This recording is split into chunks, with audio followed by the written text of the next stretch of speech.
ఒక్కడికి ప్రజల్లోకి వచ్చే ధైర్యం లేదు. తెలుగుదేశంలో జనసేనలో ఊరికే ఉడుతూపు లూపుకుంటూ తిరుగుతున్నారు.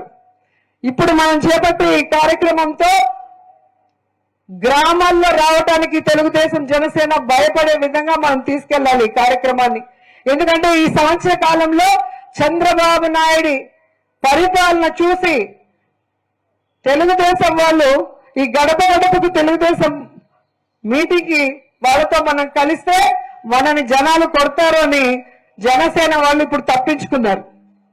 సో వాళ్ళు పిలవండి. ఆ రోజు ఓట్లు వేసుకున్నాడు కలిసి వచ్చారు కదా, ఇప్పుడు రండి అని పిలిచి ప్రతి ఊర్లో మినిమం 10 మందితో వాళ్ళని కొట్టించాలి.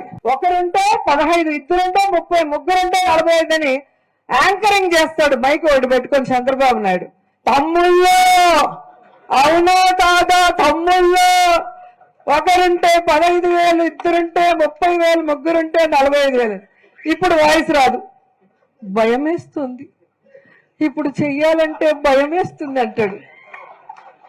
ఏమో ఆస్కార్ అవార్డు ఇవ్వచ్చు, మేము కూడా ఆర్టిస్టులు, కానీ అంత నటన మాకు రాదు.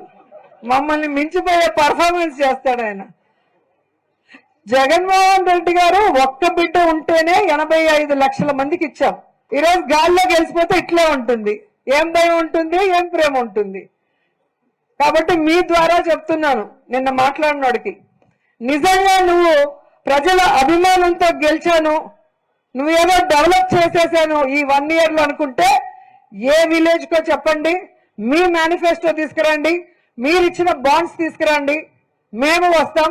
ఎక్కడ ఎవరికి ఏం చేశారో చూపించండి. ఆ టైంలో కానీ అందరినీ అరెస్ట్ చేస్తుంటే ఏం తమ్ముళ్ళు ఏం జరిగేది? రాష్ట్రానికి మంచి జరిగేదా లేదా అని మిమ్మల్ని అడుగుతున్నా. అది జరిగింది.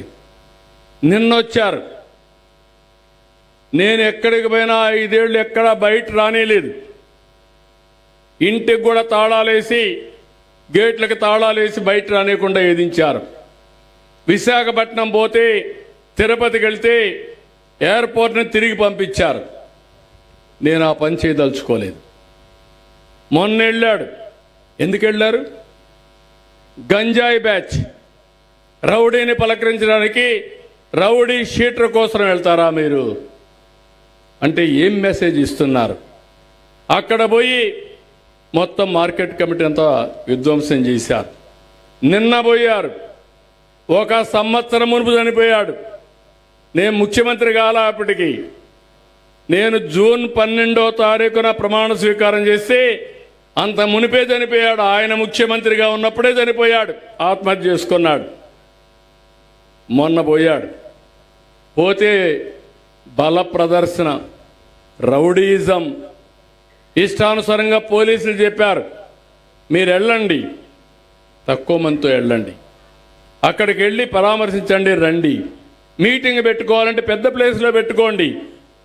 ఇరుకు సందుల్లో మీటింగులు పెట్టి అక్కడ తొక్కేస్తే ఏమవుతారు వద్దని చెప్పి సజెషన్ ఇస్తే వీళ్ళు చేసిన పని ఇష్టానుసారంగా పోయి కడాన తమ్ముళ్ళు ఎంత క్రూరమో మీరు ఆలోచించండి. నువ్వు అక్కడ అదే స్టార్ట్ చేసావు. ఓకే, నీ గొయ్యి నువ్వు తవ్వుకుంటావో, నువ్వే పడతావో, వాట్ ఎవర్ మేబీ ఏం జరుగుతుందో జరుగుతుంది.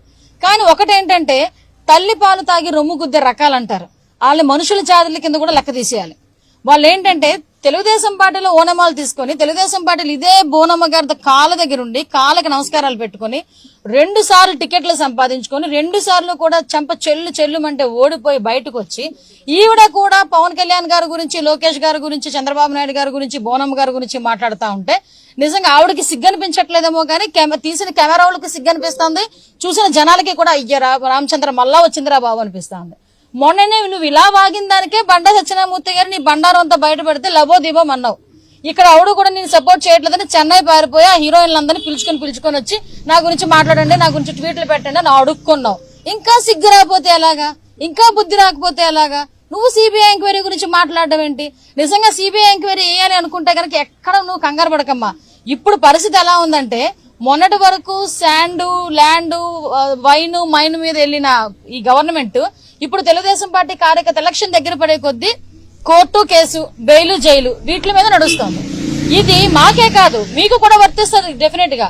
ఇప్పుడు ఏదైతే నువ్వు సిబిఐ ఎంక్వైరీ అని మాట్లాడుతున్నావో, కొన్ని సిబిఐ ఎంక్వైరీలు నేను నువ్వు అడుగుతావా లేదా నన్ను అడగమంటావో, లేకపోతే ఫ్యూచర్ లో మేము వేస్తామేమో. 151 11 అయిందంటే దానికి కారణం అహంకారం, అంటే వాళ్ళ మాట విధానం. ఇప్పుడు కూడా అధికారంలో ఉన్నట్టు కాళ్ళు ఎగరేసుకుంటున్నారు. చేయనండి, కానీ ఎర్ర బుక్ అని వాళ్ళు ఇప్పుడు ఎర్ర బుక్ రాజ్యాంగం అని భయపడిపోతున్నారు రా స్వామి. మొన్నటి వరకు మీసాలు మెలేసి అబే నాకేమవుతుందో తోపుతురం ఏమన్నారు ఆయన తమ్మినేని గారు, రథం ఏదో వస్తుందంట, అందరికి కస అన్నాడు, అయిపోయింది. కార్యకర్తల పైన ఎక్కిపోయాడు ఆయన. మీరు అందరూ వైకాపాలను ఒకటే అడగాలి, అధికారంలో కలవలేకపోయారు, అది డిఫరెంట్ స్టోరీ. ప్రతిపక్షంలో ఉన్నాడు, ప్రతిపక్ష హోదా కూడా లేదు, పులివెందుల ఎమ్మెల్యేనే, ఫుల్ టైం ఉంది, ఎందుకు మిమ్మల్ని కలవట్లేదు? కనీసం ఇప్పుడు కూడా కలవట్లే, ఒక్క ఫోటో కూడా దిగట్లా. అంటే సొంత కార్యకర్తలంతా ఎంత చిన్న చూపు ఒక్కసారి మీరు ఆలోచించండి.